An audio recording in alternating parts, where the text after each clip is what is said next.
Dito na tayo sa part 2 mga boss, na makalampag yung harapan ng sasakyan ni customer at yung kain ng gulong niya hindi na maganda. Isa sa pinalitan ko itong shock absorber. Kung makikita nyo, lumabas na yung fluid niyan. At ito na ngayon mga boss yung bago na shock absorber. Actually, mong napalitan ko dito, kung napanood nyo yung part 1, yung rack end at yung tie rod. Actually mga boss, itong ginawa kong sasakyan, both side, pinalitan ko yan ng rack end, tsaka tie rod at shock absorber. Pero dito sa side na ito mga boss, pinalitan ko yan ng upper ball joint. Ito na nga pala yung bagong washer at itong bushing niya, nilagay ko na dito sa shock absorber. Tapos, gagamit ako dyan ng flat screw, iangat ko itong shock mounting niya dahil nga sa meron ding bushing dyan na tatanggalin ko. Ayan mga boss, sikwatin nyo lang yan ng flat screw kasi kumapit na siya. Ayan mga boss, makikita nyo, pag naistanggal nyo na itong lumang bushing niya, pwede mo na ngayon itusok itong shock absorber dito sa coil spring. Ayan mga boss, na ipasok ko na itong coil spring.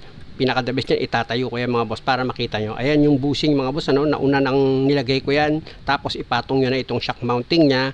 Siguraduhin nyo lang na maayos yung pagkakalapat nyo ng shock mounting para yung bushing nya lumapat siya dito sa shock mounting. Ayan mga boss, kung makikita nyo, idiin nyo lang naman yan. Pag nailapat nyo na itong shock mounting, pwede mo na ngayon ilagay yung isa pang bushing dito sa ibabaw tsaka yung washer nya. Tapos yung nut na number 17, ipakapit nyo na yan sa thread nya. Tsaka nyo ngayon gamitan yan ng open wrench para sigurado kayo na naipakapit nyo sa thread ng maayos itong nut. Tapos yung coil spring compressor mo, pwede mo na ngayon yan tanggalin. Ilagay mo yung extension nya para maluwagan mo yan. Ayan mga boss, kung makikita nyo, niluluwagan ko na itong coil spring compressor. Pag nagtanggal kayo ng coil spring compressor mga boss, huwag bibiglain.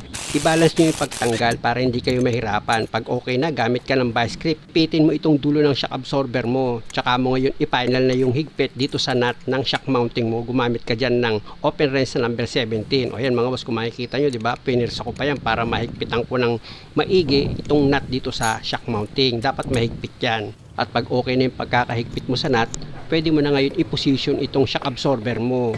Siya nga pala mga boss, pag tinanggal mo itong shock mounting dito sa ibabaw ng coil spring mo, dapat same position pag ibinalik mo yan. Para pag inilagay mo yung tatlong nut na number 14, shoot yan dito sa butas nung paglalagyan mo ng mga nut.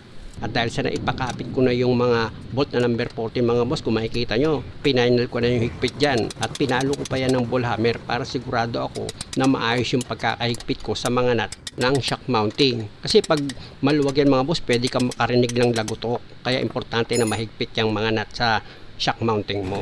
Ito naman sa lower arm mga boss, ginak ko yan para yung butas ng lower arm tumapat dito sa butas ng shock absorber. Para sigurado ako, gumamit pa ako ng screwdriver dyan, sinentro ko yung butas nya para pag inilagay ko yung bolt na number 19 dito sa shock absorber, hindi ako mahirapan sa pagsentro. Paluin ko lang yan, masushoot na itong bolt ng shock absorber. Tsaka ako ngayon ilagay itong nut na number 19, gagamit ako dyan ng open wrench na number 19 din dahil kontrahan yan.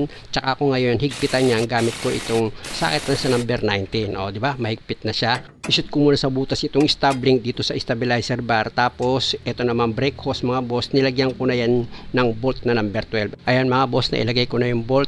At dito naman ako sa wire ng ABS mga boss, meron niyang holder. Ipapakapit mo naman yan dito sa lower arm at shock absorber. Tsaka mo ngayon ilagay na yung dalawang bolt. At pag maghihigpit ka ng bolt, unahin mong higpitan itong sa brake hose mo. Ayan mga boss, gumamit ako dyan ng box wrench sa number 12. Pag okay na, dito naman ako sa holder ng wire ng ABS, yung dalawang bolt. Hinigpitan ko na yan gamit itong socket wrench sa number 12.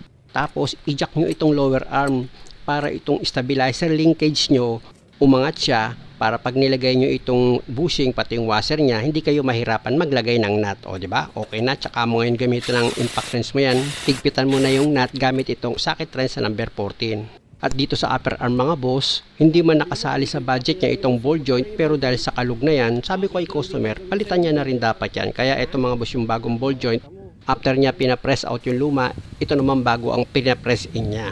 Ilagay ko na yan mga boss dito sa dati niyang position. Ishoot nyo yan dito sa spindle niya, tsaka nyo ilagay itong number 19 na nut ng ball joint. Ayan mga boss, gamit ko itong box na sa number 19, hinigpitan ko na yan para sigurado kayong maayos yung pagkakahigpit nyo dyan mga boss. Gamit ka ng ball hammer, paluin mo itong yabe mo para humigpit ng maayos yung nut. Tsaka mo ngayon ilagay itong cutter pin dito sa nut. Tapos gamit ka ng plier para baluktutin mo itong cutter pin nang sa ganon hindi lumuwag itong nut. Pag okay na, pwede mo na ngayon i-position itong upper arm mo. Idikit mo na yan dito sa chassis nya. Yan mga boss, kung makikita nyo, kailangan maisentro mo yan sa butas ng paglalagyan mo ng bolt dito sa upper arm mo. Para pag naisentro mo na yan, paluin mo lang ng ball hammer yung bolt, pasok na yan. O tingnan nyo sa kabila, di ba i-shoot ko na, o dito naman sa kabila, ganun din. Pag naipasok nyo na yan, o paluin nyo ng ball hammer, para hindi na kayo mahirapan magtulak, o shoot na siya agad. Tsaka mo ngayon ilagay yung number 17 na nut nyan. O di ba, ipakapit mo na yung nut. O dito naman sa kabilang side, ganun din, ipakapit mo na rin yung nut nyan dito sa bolt. Tapos gamit ka na ngayon ng impact wrench mo. Dahil nga sa kontrahan yan, bolt and nut, gamit ka ng dalawang tools na socket wrench at open wrench. Dito sa kabilang side mga boss, ganun din. Socket wrench sa number 17 at open wrench ang gagamitin mo dahil kontrahan nga yan. Pag okay na yung pagkakahigpit, pwede mo na ngayon ilagay itong tie rod dito sa steering knuckle mo. Pag na-shoot mo na yun sa butas, pwede mo nang ilagay itong nut. Tsaka mo ngayon siya gamitan ng socket wrench sa number 17 at higpitan. Tapos yung cutter pin niya, wag mo kalimutang ilagay, tsaka mo baluktutin yan para hindi lumuwag itong nut. Syempre naman mga boss, yung clap dito sa steering boot, wag mo kalilimutang ilagay yan. Tapos dito naman sa kabilang dulo ng steering boot mo, ipakapit mo na yan dito sa steering rack housing mo. Tsaka mo ilagay itong cable tie. Siguraduhin mo lang na maayos yung pagkakaipit mo ng cable tie dito sa steering boot. Tapos gamit ka ng gunting mga boss, putulin mo yung sobra para maganda sa paningin. Yun. At dahil sa okay na ito mga boss, pwede ko na ngayon ilagay itong gulong. Dapat yung nut yan mga boss, sigurado kayong maayos yung pagkakahigpit. Ilayo ko muna itong camera mga boss kasi nga, check upin ko ulit itong gulong ni customer kung may mararamdaman pa akong kalog sa racket, tie rod, ball joint, tsaka absorber, bearing. So far wala akong naramdaman na meron pang pumalog dito sa gulong ni customer. Both side yan mga boss, chinek up ko. Pati itong manibela niya mga boss, isinentro ko yan. Sabi ko okay, nakadiretso yung manibela, kaya hiligpitan ko na yung dalawang nut dito sa tie rod ni customer.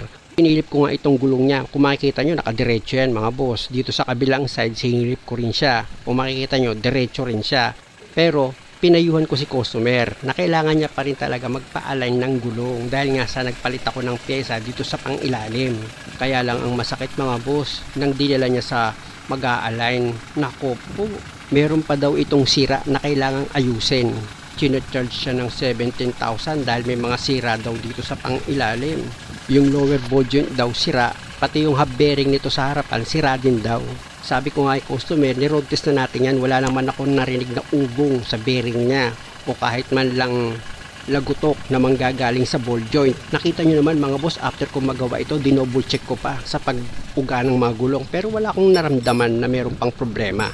Kaya para wala nang mahabang usapan mga boss, after 2 days nakapagkita ako kay customer, sinamahan ko siya magpa-align at dito na yon. Sabi ko sa gagawa, check upin niya muna ito bago niya i-align kung meron niya itong sira o wala. Ito nga pala yung quotation nila mga boss dun sa nagsabing may sira itong sasakyan. Pakita ko lang sa inyo. Tandaan nyo lang mga boss, ang layo nitong video hindi para manira kundi para mawarningan kayo na sana mag-iingat kayo. Alam ko mga boss na merong masasaktan dito at magko-comment na naman yan ng kung ano-anong masasama sa akin. Pero okay lang yan kasi nakikilala ka namin. Sabi naman ng Diyos yun yung gumagawa ng masama kahit hindi mo yung pangalanan, magre-react yan. Kaya ito na mga boss, ipa-check up ko na ito sa mag-a-align kung meron pa itong sira. Hello, may kalog? Yung nag-check up may kalog. Wala Brad. Walang sira? Wala eh. Yung nag-check up may sira. Yung check up lang may sira. Okay. Wala to. Walang kalog.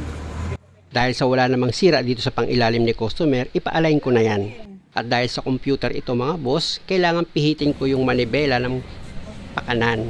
Yan, kung makikita nyo, ayun yung computer niya, yung pinaka-monitor, yung TV niya, ayan. Kailangan may ko yan, masundan ko yung arrow. Pag yung arrow niya papunta ng pakanan, pipihitin ko yung manibela ng pakanan. At pag yung arrow naman lumipat ng pakaliwa, pipihitin ko ng pakaliwa. Hanggang sa itong manibela, maglabas dito sa monitor na sentro na siya. Ayan na mga boss, kung makita nyo, sentro na yung manibela. Simula na ngayon ng pag-a-align dito sa gulong ni customer.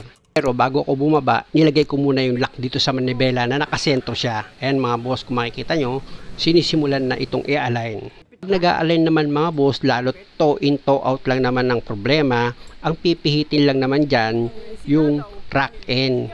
At bago mo pihitin yung rack end, dapat yung lock nut niya na number 22 mga boss, maluwagan mo muna yon. At pag okay na yung pagkaka-alignment mo ng gulong, yung niluwagan mo na lock nut dito sa gulong, higpitan mo ulit. At dahil sa okay na yung alignment sa gulong nito mga boss, at kita naman sa monitor niya, Hindi ko na masyadong pahabain pa yung detalye, tanggalin ko na itong naglalak dito sa manibela nang sa ganon may road test na ni customer itong sasakyan niya para kung okay na sa kanya at wala nang problema o pwede na siyang biyahe. Pero bago yun mga boss, syempre naman ibaba ko muna itong sasakyan ni customer dito sa lifter kung saan wheel alignment itong sasakyan niya. Muli mga boss, maraming salamat sa panonood. Sana nakakuha kayo ng idea at kung maaari, huwag niyo naman sanang kalimutang mag-subscribe sa channel ko. Maraming salamat!